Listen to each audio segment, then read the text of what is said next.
चंडीगढ़ पहुंचा महाराष्ट्र से प्रतिनिधिमंडल। परिवार पहचान पत्र के बारे में मनोहर लाल से की चर्चा। सीएम बोले परिवार पहचान पत्र बना मिसाल।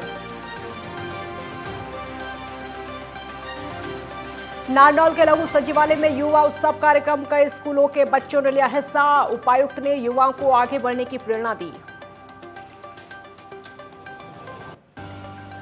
हिसार में 3 दिवसीय हिसार उत्सव का आयोजन। हरियाणा का क्राफ्ट बना आकर्षण का केंद्र। स्थानीय कलाकारों को प्रदर्शनी में हिस्सा लेने का अवसर प्रदान किया जा रहा। कुरुक्षेत्र विश्वविद्यालय में 28 से 31 अक्टूबर तक रत्नावली समारोह। 3000 से ज्यादा कलाकार देंगे सांस्कृतिक प्रस्तुति। कलाकारों को भेजा जा रहा निमंत्रण। वंदे मातरम। मैं हूं आपके साथ काजल ठाकुर। हमारे खास बुलेटिन हरियाणा हलचल में स्वागत है आपका। इस खास बुलेटिन में आपको हरियाणा की प्रगति की खबरों से अवगत कराएंगे। इसमें देखेंगे आप बदलते हरियाणा की झलक। हरियाणा के मुख्यमंत्री मनोहर लाल ने कहा कि परिवार पहचान पत्र प्रदेश ही नहीं बल्कि देश और विदेशों के लिए मिसाल बन रहा है।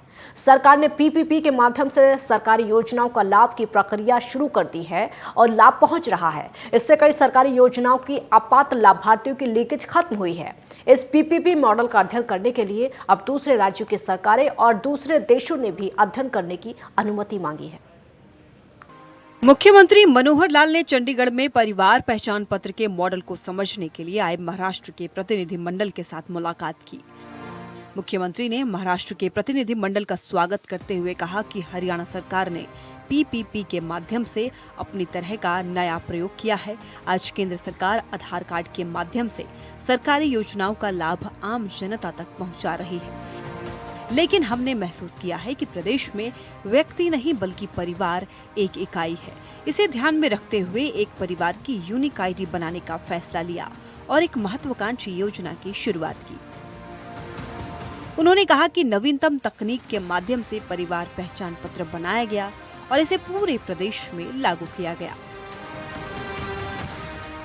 आज हरियाणा में पीपीपी के माध्यम से न केवल सरकार की योजनाओं का लाभ दिया जा रहा है बल्कि जाति प्रमाण पत्र, इनकम प्रमाण पत्र आदि बनाकर आम आदमी के जीवन को सरल, सुगम और आसान बनाने का काम किया है। मुख्यमंत्री ने महाराष्ट्र के प्रतिनिधिमंडल को अवगत करवाया है कि कौशल रोजगार निगम के तहत किस प्रकार कर्मचारियों की नियुक्ति की जा रही है और उन्हें लाभ भी प्रदान किए जा रहे हैं। इसके अलावा सरकारी नौकरियों के लिए युवाओं की सामान्य प्रवेश परीक्षा लेने का निर्णय लिया गया है, जिसके तहत युवाओं को तृतीय श्रेणी तक की परीक्षाओं के लिए उपयुक्त माना गया है। अब युवाओं को बार बार आवेदन करने की आवश्यकता नहीं है और फीस भी एक ही बार ली जाती है। इससे पूर्व सरकार की जन कल्याणकारी योजनाओं और नीतियों का अध्ययन करने के लिए महाराष्ट्र सरकार के मंत्रियों एवं भारतीय प्रशासनिक अधिकारियों की डेलीगेशन ने यमुनानगर क्षेत्र का दौरा किया। इस डेलीगेशन ने सरकार की कई जन कल्याणकारी योजनाओं का गहनता से अध्ययन किया और विभिन्न योजनाओं के लाभार्थियों से सीधी बातचीत कर योजनाओं के बारे में विस्तार से जानकारी ली। Desk report, network 10। नारनौल के लघु सचिवालय में आज नेहरू युवा केंद्र और खेल मंत्रालय के द्वारा जिला स्तरीय युवा उत्सव कार्यक्रम का आयोजन किया गया। कार्यक्रम में नारनौल के उपायुक्त डॉक्टर जेके आभिर ने मुख्य अतिथि के रूप में शिरकत की और इस कार्यक्रम में कई स्कूलों के विद्यार्थियों ने 6 प्रतियोगिताओं में भाग लिया। उपायुक्त ने कहा कि नेहरू युवा केंद्र कार्यक्रम का आयोजन करके युवाओं को आगे बढ़ने की प्रेरणा देता आ रहा है। उन्होंने कहा कि नेहरू युवा केंद्र ने रक्तदान शिविर, जल संरक्षण, सफाई अभियान जैसे कई महत्वपूर्ण अभियानों में योगदान दिया है। नेहरू युवा केंद्र के जिलाधिकारी ने बताया कि मुख्य तौर पर पेंटिंग, मोबाइल फोटोग्राफी, सांस्कृतिक प्रतियोगिताएं शामिल हैं।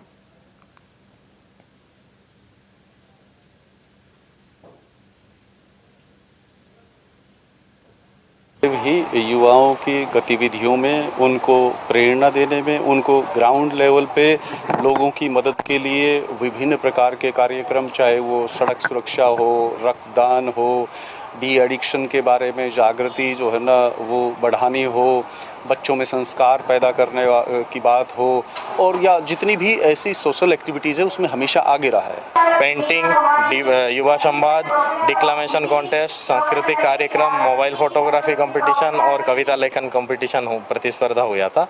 पे नेहरू युवा द्वारा एक आयोजन किया गया है। मैंने यहाँ पे फोक डांस में हरियाणवी प्रस्तुति दी है। मुझे यहाँ आकर बहुत अच्छा लगा। ये जो प्रोग्राम है, ऐसे प्रोग्राम होते रहने चाहिए ताकि हम जैसे जो कलाकार हैं उन्हें आगे बढ़ने का मौका मिले।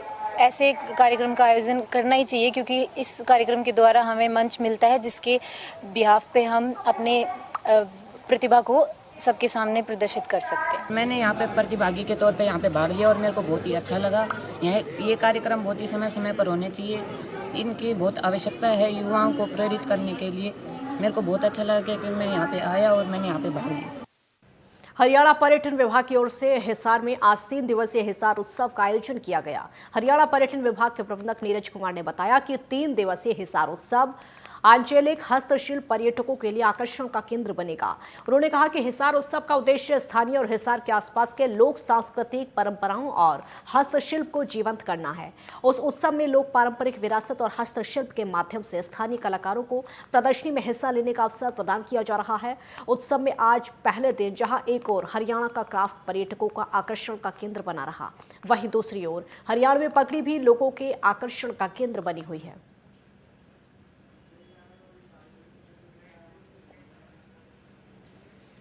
कुरुक्षेत्र विश्वविद्यालय में 28 से 31 अक्टूबर तक रत्नावली समारोह का आयोजन किया जाएगा। कुरुक्षेत्र यूनिवर्सिटी के युवा एवं सांस्कृतिक विभाग इस कार्यक्रम का आयोजन करवा रहा है और इस समारोह में हरियाणा के सभी विश्वविद्यालय में 3000 से ज्यादा कलाकार अपनी सांस्कृतिक प्रस्तुति देंगे। केयू के लोक संपर्क विभाग के उप निदेशक डॉक्टर दीपक राय बब्बर ने बताया कि आजादी के अमृत महोत्सव के अवसर पर रत्नावली समारोह विशेष आकर्षण का केंद्र बनेगा। केयू के युवा एवं सांस्कृतिक कार्यक्रम विभाग के निदेशक डॉक्टर महासिंह पुनिया ने बताया कि कोरोना महामारी के कारण रत्नावली महोत्सव नहीं हो पाया था और वहीं अब स्थिति ठीक होने पर केयू कुलपति ने रत्नावली महोत्सव अक्टूबर के अंतिम सप्ताह में करवाने की अनुमति दी है। इस समारोह में हरियाणा के सभी विश्वविद्यालय के 3000 से ज्यादा कलाकार अपनी सांस्कृतिक प्रस्तुतियां देंगे।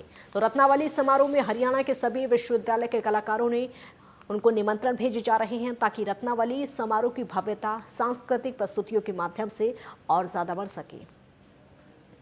रत्नावली समारोह कुरुक्षेत्र विश्वविद्यालय ही नहीं अपितु हरियाणा और भारत और पूरे अंतर्राष्ट्रीय जो स्तर पर इसकी विशेष पहचान है।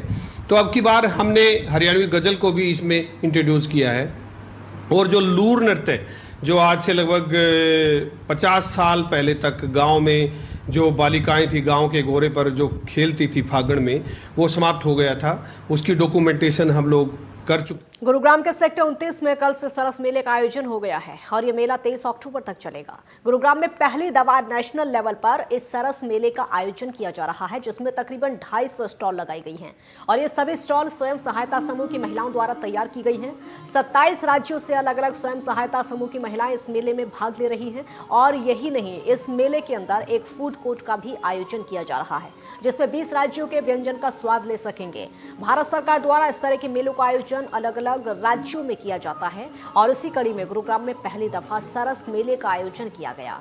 इस मेले के मार्फत स्वयं सहायता समूह की महिलाओं को फायदा पहुंचाने का मकसद है जिससे कि उनकी इनकम बढ़ सके और उसके अलावा 27 राज्यों से तकरीबन 500 महिलाएं इसमें भाग लेंगी और अपने एक्सपीरियंस को भी शेयर करेंगे।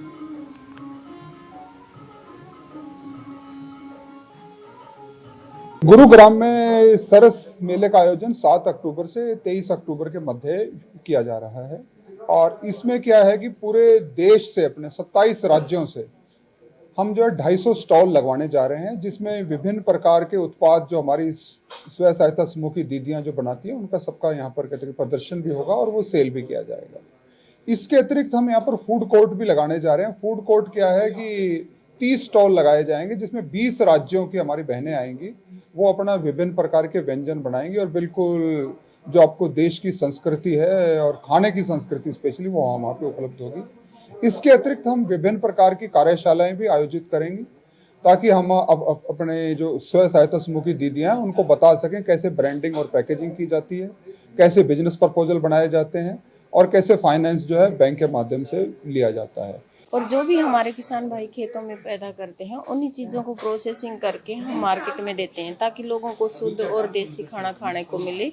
इसमें काफ़ी तरह के बिस्किट, नमकीनें, कुकीज़ और मठियाँ हैं जो मतलब लोगों को काफ़ी पसंद भी आती हैं और लोग बाद में भी डिमांड करते हैं। एग्जीबिशन के बाद भी लोग मतलब घर के लिए भी मंगाते हैं और ऐसे कई लोग जुड़ जाते हैं जो बाद में हमसे लगातार प्रोडक्ट लेते रहते हैं। यूपी रामपुर से हूँ और मेरा जरी एंड पेचवर्क का प्रोडक्ट बनाती हूँ मैं, वही लेकर के आई हूँ गुड़गांव सरस मेले में और वही उसी की सेल करनी है मुझे, उसी को ही यहाँ बेचना है।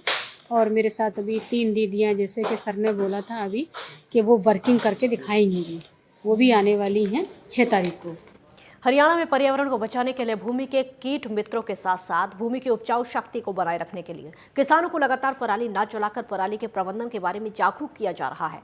प्रशासन का उद्देश्य है कि किसान पराली का प्रबंध करें और प्रति माह 1000 रुपये का आर्थिक लाभ प्राप्त करें। और प्रशासन का उद्देश्य किसानों पर जुर्माना लगाना नहीं। कृषि एवं किसान कल्याण विभाग लगातार लोगों को जागरूक कर रहा है कि पराली और अवशेषों में आग लगाने की बजाय पराली का प्रबंधन करके आर्थिक लाभ लिया जा सकता है।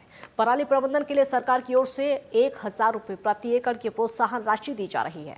इसके साथ ही जो किसान इस साल धान की गैर बासमती और बासमती किस्मों में happy seeder, super seeder, zero tiller और उसके अलावा भूमि में पराली के अवशेष मिलाएगा, उसको भी प्रोत्साहन राशि 1000 रुपये प्रति एकड़ दी जाएगी।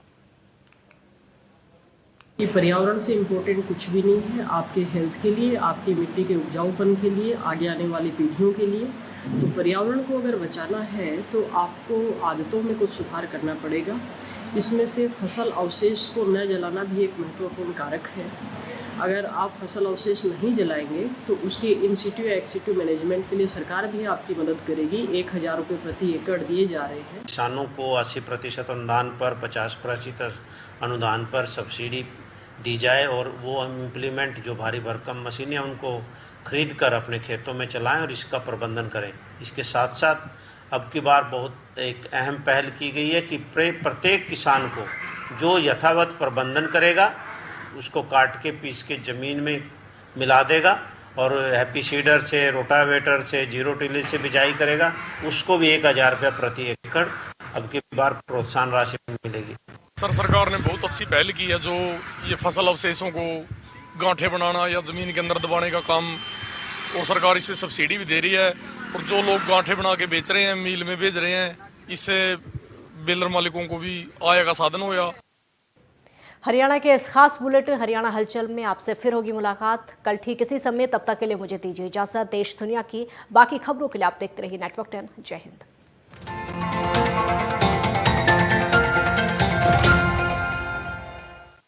MDH किचन किंग मसाले को किंग क्यों कहते हैं? अगर MDH का किचन किंग किचन में हो तो हम सब कुछ बना सकते हैं। बैंगन का भरता, आलू गोभी, भिंडी मसाला, मिक्स वेजिटेबल, मटर पनीर और भी बहुत कुछ। ये तो मैजिक है। बहुत बढ़िया। Like magic.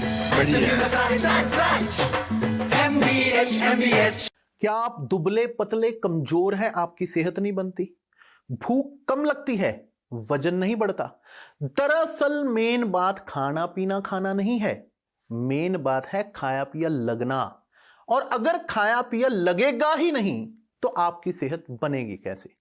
इसलिए हमारी संस्था सन्यासी आयुर्वेदा ने एक ऐसी दवा का निर्माण किया है जो कि आपके लिवर सिस्टम को, आपके पाचन तंत्र को दुरुस्त करने का काम करती है, ताकि आप जो भी